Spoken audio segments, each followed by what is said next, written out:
I'm Dr. JWA, Theologist since 1994. Covert Narcissism. When peace finally arrived, but your nervous system still felt unsafe. Because at first you thought peace would immediately feel relieving. You imagined clarity would calm the body. That distance would...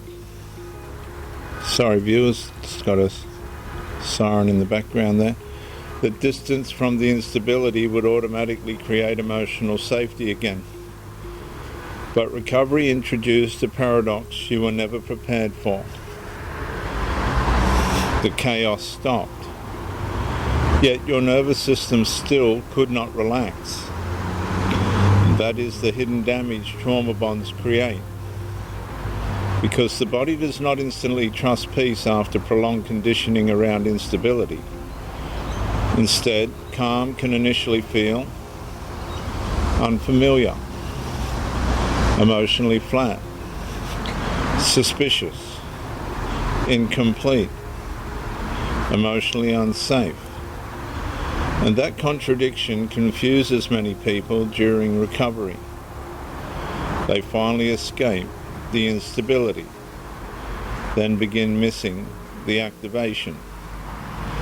Not because the relationship was healthy, because the nervous system adapted to survival inside emotional unpredictability for so long that calm now feels psychologically disorientating.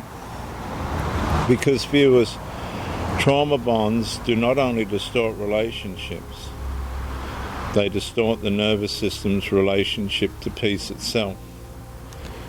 That is narcissistic, covert narcissistic captivity. The body keeps waiting for tension, withdrawal, emotional shifts, disappointment, emotional collapse, and the next interruption of safety, even when none arrives. So the person remains internally guarded, unable to fully settle, unable to fully trust stillness. And over time, another painful recognition begins surfacing. The nervous system became more familiar with survival than stability. And that changes everything, viewers, because eventually peace itself can start triggering anxiety. Not dramatic anxiety, subtle anxiety. The discomfort of emotional silence. The uneasiness of calm. The sensation that something must be wrong simply because nothing painful is currently happening. And that is how deeply conditioning reaches into the body. The trauma bond trained the nervous system to associate emotional activation with attachment. So now the absence of chaos can initially feel emotionally empty rather than emotionally safe. Because viewers, love should not train the body to distrust peace. But in a relationship with a covert narcissist, eventually it can.